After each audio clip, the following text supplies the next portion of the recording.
नमस्कार, मैं हूं दुर्गा प्रसाद बरुआ। आप देख रहे हैं हिंदी वर्ल्ड न्यूज़। और नमस्ते। मैं अक्षय किनेकर हूँ, नागपुर महाराष्ट्र से। मेरी स्कूलिंग है जो 10वीं और 12वीं नागपुर से हुई है, पंडित बच्छाराज व्यास विद्यालय। उसके बाद मैंने इंजीनियरिंग की नागपुर से ही, Yashwantrao Chavan college of engineering Nagpur से। इंजीनियरिंग होने के बाद मुझे टेक महिंद्रा कंपनी में जॉब लगी थी। लेकिन मेरा एक ड्रीम था कि सिविल सर्विसेज के लिए प्रिपेयर करना, इसलिए वो कंपनी मैंने ज्वाइन नहीं की और मैंने यूपीएससी की प्रिपरेशन की। और उसी प्रिपरेशन के दौरान 2023 की एग्ज़ाम में मेरा सिलेक्शन हुआ है और करंटली मैं असिस्टेंट कमांडेंट ट्रेनी करके सीआरपीएफ में ज्वाइन हुआ हूँ। जी, वो रैंक क्या थी आपकी? मेरी ऑल इंडिया रैंक 329 थी। जी, तो अभी आप कहाँ पोस्टिंग हो, क्या स्ट्रगल किया आपने, मतलब अब अभी कितना दिन हो गया आपको? करंटली मेरी ट्रेनिंग चालू है सीआरपीएफ एकेडमी गुड़गांव में। ट्रेनिंग ये 1 साल की होती है। फिलहाल 6 महीने कंप्लीट हुए ट्रेनिंग के, मतलब एक सेमेस्टर कंप्लीट हुआ है।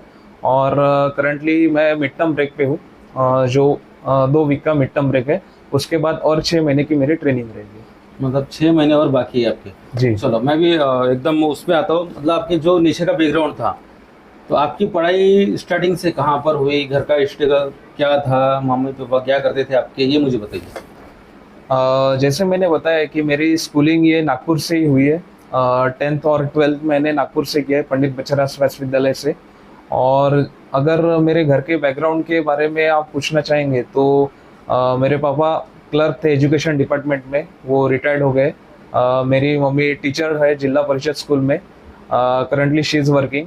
एंड जो मेरा भाई है वो आईटी सेक्टर में काम करता है, इन्फोसिस कंपनी में। और जैसे हमारे जो किनेकर फैमिली है उनका एक गवर्नमेंट सर्विस का बैकग्राउंड रहा है। जो मेरे पापा के बड़े भाई है वो एक एजुकेशन डिपार्टमेंट में एडमिनिस्ट्रेटिव ऑफिसर के रैंक पे थे। और उन्हीं से मुझे एक इंस्पिरेशन मिली कि इस सेक्टर में हम अपना कंट्रीब्यूशन कुछ दे सकते हैं। जी, जब आपको अधिकारी बनना था तो आपने कहीं कोचिंग क्लास वगैरह की है क्या? इस एग्ज़ाम के लिए एज सच मैंने कुछ कोचिंग नहीं की थी, सेल्फ स्टडी से ही मैंने ये एग्ज़ाम क्रैक की है। मतलब आपको ऐसा क्यों लगा कि मुझे कोचिंग नहीं करना चाहिए, घर में पढ़ाई करना चाहिए? करंटली यूट्यूब पे या फिर इंटरनेट पे वेरियस सोर्सेस अवेलेबल है। तो जितना एफर्ट्स मीन्स उस सोर्सेस के अवेलेबिलिटी पे ही मुझे लगता है कि कॉम्पिटिटिव एग्ज़ाम हम क्रैक कर सकते हैं। बट ये डिपेंड करता है, if you want to go for proper direction then you can join coaching. और एल्स मेरा मतलब फैमिली फ्रेंड सर्कल जो था वो लाइक माइंडेड फ्रेंड्स थे मेरे, कि हाँ सब कॉम्पिटिटिव एग्जामिनेशन की प्रिपरेशन कर रहे थे। तो एक के सपोर्ट से हम मतलब सपोर्ट करते थे कि पढ़ाई कैसे चालू है, क्या करना चाहिए। और उसी की वजह से मुझे ऐसे लगा नहीं कि कोचिंग ज्वाइन करनी चाहिए। जी, जब आपने परीक्षा दिए उस वक्त का क्या रिजल्ट था, मतलब आपको क्या समझ में आया? बहुत सारे लोग आपके साथ में रहे होंगे कि मैं पास हो सकता हूँ, नहीं हो सकता, उस वक्त क्या अनुभव था आपका? नहीं, अनुभव तो बहुत अच्छा था, लेकिन ये जो सक्सेस मुझे मिला है ये 2-3 अटेम्प्ट के बाद मुझे मिला है। तो पहले 2 अटेम्प्ट थे, उसमें मतलब इंटरव्यू तक मैं गया था लेकिन फेल्यूर मुझे मिला था। और ये जो 4th अटेम्प्ट था इसमें मुझे सक्सेस मिला, तो एक्सपीरियंस काफ़ी अच्छा था। और यही सीखने को मिला है कि पेशेंस एंड कंसिस्टेंसी ये किसी भी कॉम्पिटिटिव एग्जामिनेशन जो प्रिपेयर कर रहा है वो कैंडिडेट में होनी चाहिए, तभी हमें इसमें सक्सेस मिल सकता है। जी, अब ये मुझे बताइए कि आपको कितना समय लगा ये सब स्ट्रगल करने के लिए? अप्रोक्स 4 to 5 ईयर्स आप मान के चल सकते हैं। मतलब 5 साल का स्ट्रगल आपको यस। लगा? यस। जी, उसके बाद आपने क्या सोच के मतलब आगे बढ़े आप? वही कि आई वॉज क्वाइट क्लियर कि मुझे पता था कि मुझे लाइफ में क्या चाहिए। और वो एक क्लियर पाथ था मेरे सामने कि मुझे यही करना है और यही मुझे चाहिए है। इसलिए फिर इवन दो मुझे 4 और 5 ईयर्स लगे सक्सेस मिलने के लिए, लेकिन आई वॉज क्लियर कि मुझे यही चाहिए। इसलिए वो एक मुझे डायरेक्शन मिलती थी और मैं उसी डायरेक्शन पे चलता गया। जी, जब आपने परीक्षा पास की है उसके बाद का अनुभव आपका क्या था? उसके बाद का अनुभव तो बहुत अच्छा था, जो मैं वर्ड्स में डिस्क्राइब नहीं कर सकता। नहीं, आपको बताना पड़ेगा ना, सब देख रहे हैं, आपको बताना यस, पड़ेगा। यस, डेफिनेटली वो एक अलग ही एक्सपीरियंस है, क्योंकि 4-5 साल आप एक ही रूम में 4 दीवारों के अंदर बैठते हो, 10 से 12 घंटे पढ़ाई करते हो, और फिर उसके बाद जो सक्सेस मिलता है वो मतलब अलग ही सक्सेस रहता है। तो आपने इतना स्ट्रगल किया, मतलब 12 घंटे रूम में बैठकर पढ़ाई किए बगैर कोचिंग किए हुए, मतलब बिल्कुल बहुत बढ़िया आपका कॉम्पिटिशन था। तो अभी आगे की रणनीति आपकी क्या है? फिलहाल तो शॉर्ट टर्म में अभी मैं ट्रेनिंग कंप्लीट करूंगा, जो मेरे 6 मंथ की ट्रेनिंग बची हुई है। आपका रिजल्ट आया था, रिजल्ट आने के बाद आपकी पोस्टिंग फर्स्ट टाइम कहाँ हुई?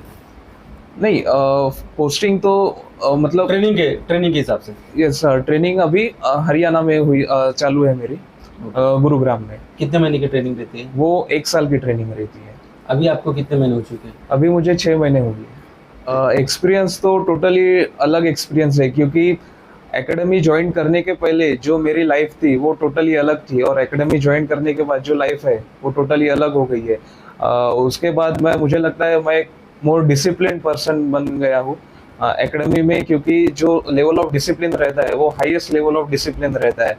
और डिसिप्लिन के अलावा वो हमें बताते हैं कि एक अच्छा ऑफिसर कैसे बनना चाहिए, क्योंकि जो हमारा काम है वो अप्रॉक्स 130 to 140 लोगों को हमें लीड करना है।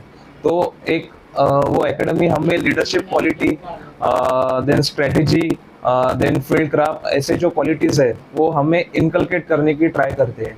तो टोटली ये एक डिफरेंट एक्सपीरियंस है। मतलब आपको समझ में आएगा मुझे 150 लोगों को संभालना है। यस, फिलहाल तो जैसे मैंने बताया कि मेरे 6 महीने ट्रेनिंग के बचे हुए हैं, वो मुझे कंप्लीट करना है, और फिर उसके बाद जो रिस्पॉन्सिबिलिटी गवर्नमेंट ऑफ इंडिया या फिर सीआरपीएफ देंगी वो पूरी करूँगा। मैं फिर से एक सवाल पूछूंगा सर, अभी आपने 6 महीने की ट्रेनिंग करके आए हैं वहाँ पे, वो समय कैसा था? मतलब इसके पहले आपके बाल लंबे थे, यस, मतलब बड़े बाल थे, अभी छोटे छोटे हो गए। हाँ हाँ। तो वो समय कैसा था जब आप यहाँ नागपुर से वहाँ गए, फिर वहाँ से आप छुट्टी लेकर अभी यहाँ पर आए, हाँ। तो उसका अनुभव हमें बताइए। नहीं, वो तो अनुभव बहुत अलग अनुभव है, क्योंकि पहले मुझे इतनी जल्दी उठने की आदत नहीं थी। एकेडमी में हमें 4 बजे उठना पड़ता है। उसके बाद हमारा फिजिकल ट्रेनिंग का 1 से 1.5 घंटा हमारा फिजिकल ट्रेनिंग रहता है। उसके बाद अलग अलग लेक्चर्स रहते हैं, वेपन की क्लास रहती है, ड्रिल की क्लास रहती है। तो वो जो हैबिट वहाँ पे जो डेवलप हुई है वो अभी मुझे यहाँ पे उसका फ़ायदा हो रहा है। फॉर एग्जांपल अभी यहाँ आने के बाद मैं 5 बजे उठ जाता हूँ, फिर रनिंग के लिए जाता हूँ, तो वो एक हैबिट अभी बन चुकी है। ओके, मतलब अभी आप किस पोस्टिंग पर सर वहाँ पे? अभी मैं फिलहाल असिस्टेंट कमांडेंट ट्रेनिंग ऑफिसर के पोस्टिंग पे।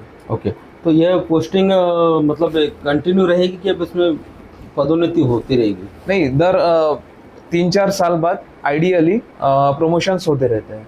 ओके, मतलब आप सैनिकों के लिए क्या कर सकते हैं, लोगों के लिए क्या कर सकते हैं, उसमें कुछ ऐसा बताएंगे हमें? बेसिकली हमारा जो मैंडेट है वो इंडिया की इंटरनल सिक्योरिटी देखना है और लॉ एंड ऑर्डर मैनेजमेंट करना है। तो जहाँ पे भी लॉ एंड ऑर्डर का इश्यू होता है या फिर इंडिया की इंटरनल सिक्योरिटी ये खतरे में आती है तो हमें बुलाया जाता है। ओके, मैं ये भी जानना चाहूँगा सर, अभी आप कौन कौन से बॉर्डर से घूम के, आपको ट्रेनिंग में बताया होगा आप कहाँ कहाँ कौन कौन से बॉर्डर पे घूम के आ चुके हैं, या सिर्फ आपने फायरिंग भी की होंगी? हाँ हाँ। सर नहीं, फिलहाल तो हमें किसी बॉर्डर पे नहीं लेके गए, लेकिन जैसे हमें माउंट आबू में वहाँ पे हमारी इंटरनल सिक्योरिटी एकेडमी है, वहाँ पे लेके गए थे। उसके बाद मध्य प्रदेश में नीमच करके एक जगह है, वहाँ पे सीआरपीएफ की पहली बटालियन रेज हुई थी, वहाँ लेके गए थे। फिर उत्तराखंड में देहरादून है, वहाँ पे BSF institute of adventure and advance studies है, वहाँ पे हमारा एक्सपोजर हुआ था। उसके बाद हमारा एक और मैंडेट है कि वीआईपी लोगों को सिक्योरिटी प्रोवाइड करना। तो नोएडा में वीआईपी सिक्योरिटी की बटालियन है, वहाँ पे हमें एक्सपोजर मिला था। जी, मतलब सर जब आप ज्वाइनिंग किए उसके बाद फायरिंग करने का मौका मिला क्या आपको? हाँ हाँ, फायरिंग तो मतलब नहीं, आपके घर के लोगों को पता नहीं इसलिए मैं पूछ लिया। नहीं, फायरिंग तो की है हमने। जैसे हमें वो बंदूक कौन सी थी? वो बंदूक कौन सी थी? वो इंसास राइफल थी। कितनी गोली रहती है उसमें? उसमें 20 राउंड आते हैं। ओके, हाँ, और मुझे लगता है अभी तक हमने 100 राउंड वगैरह चलाए होंगे। मतलब आपने चलाए सेपरेट? हाँ, मतलब किसके ऊपर चलाए? नहीं, टारगेट के ऊपर। टारगेट मतलब टारगेट क्या था? मतलब एक फोकस करके, मतलब एक किसी को निशाना बना के, मतलब हाँ, जैसे अभी एक रेक्टेंगुलर टारगेट रहता है। और जैसे शूटिंग के गेम में देखा होगा आपने कि एक सर्कल रहता है, कॉन्सेंट्रिक सर्कल बने हुए रहते हैं, तो ऐसे टारगेट रहते हैं और हमें फिर 100 मीटर, 50 मीटर, 150 मीटर के दूरी से शूटिंग करनी पड़ती है, फायरिंग करनी पड़ती है। ओके, मतलब उसमें ऐसा क्या लगा आपको, एनर्जी आई, मतलब मैं बहुत बड़ा, बिल्कुल आप किसी को भी मार सकता हूँ, दुश्मन को मार सकता हूँ, ऐसा कुछ लगा क्या आपको? हाँ ऑब्वियसली, क्योंकि पहले क्योंकि आपने फर्स्ट टाइम गोली चलाई थी उस हाँ, वक्त। हाँ। मैं ये जानना चाह रहा हूँ, मैंने देखा नहीं था, फिर भी आपको इंटरव्यू की सवाल में पूछ रहा हूँ। हाँ हाँ वो डेफिनेटली। अनुभव कैसा था आपका? ये क्योंकि अभी तक हमने सिर्फ टीवी में देखा है कि राइफल या गन काम कैसे करती है और वो कैसा फील होता होगा जो चलाता है, लेकिन जब मैंने पहली बार गोली चलाई तो टोटली एक डिफरेंट एक्सपीरियंस था। क्योंकि वो गोली की आवाज़ आती है, फिर रिकॉइल होता है, वो झटका लगता है कंधे पे, और फिर हमें चेक करना पड़ता है कि गोली टारगेट पे लगी है कि नहीं लगी है। तो definitely it was all together different okay, experience. जब आप बाहर वहाँ से नागपुर आए हैं तो मम्मी पापा को बताया कि मैंने गोली चलाया है, कैसे उनको बताया क्या आपने? मुझे तो लगता है कि नहीं, आपने बताया मुझे। नहीं, ये मैंने नहीं बताया उनको। हाँ, क्योंकि देखो मम्मी पापा की इच्छा रहती कि देखो आज मेरा लड़का बहुत बड़ा बन चुका है, आप अधिकारी लेवल के आदमी हैं, ठीक है, उनको भी लगता है कि देखो मैंने आपको, जब मैं पूछ रहा हूँ, जब आप मुझे बता रहे हैं, पर आपने मम्मी पापा को नहीं बताया, नहीं बताया ये। है ना? तो ये थोड़ा सा कैसा, उनको भी गर्व होना चाहिए कि हाँ। उन्होंने आपको पढ़ा लिखा के इतना बड़ा किए। राइट। मतलब आपको स्ट्रगल में ऐसा क्या क्या लगा कि आप थोड़ा सा अपने हिसाब से बताइए मुझे। स्ट्रगल में मुझे दो चीज़ें सीखने को मिली है कि पेशेंस, कंसिस्टेंसी एंड हार्ड वर्किंगनेस, ये क्वालिटीज़ किसी भी कैंडिडेट में होनी ही चाहिए। Not only in candidate, in fact ये हर एक व्यक्ति में ये क्वालिटीज़ होनी ही चाहिए। और कभी कभी ऐसा होगा कि हम अपना 100% देंगे, 200% देंगे, लेकिन हमें सक्सेस नहीं मिलेगा, तो ऐसे वक्त डिमोटिवेट नहीं होना चाहिए। हमने पेशेंस, हार्डवर्क ये कंटिन्यू रखनी चाहिए, क्योंकि हर एक चीज़ का एक टाइम रहता है, उसके पहले और उसके बाद किसी को कुछ नहीं मिलता। तो जब आपका टाइम आएगा और जब आपका समय रहेगा वो, तब आपको सक्सेस डेफिनेटली मिलता है। चलो मैं एक सवाल और पूछूंगा, आपने हेलीकॉप्टर में सफ़र किया है क्या? नहीं, हेलीकॉप्टर में तो नहीं किया है। क्यों, मौका नहीं मिला आपको? नहीं, चांस नहीं मिला है। प्लेन में किया है, हेलीकॉप्टर में नहीं किया है।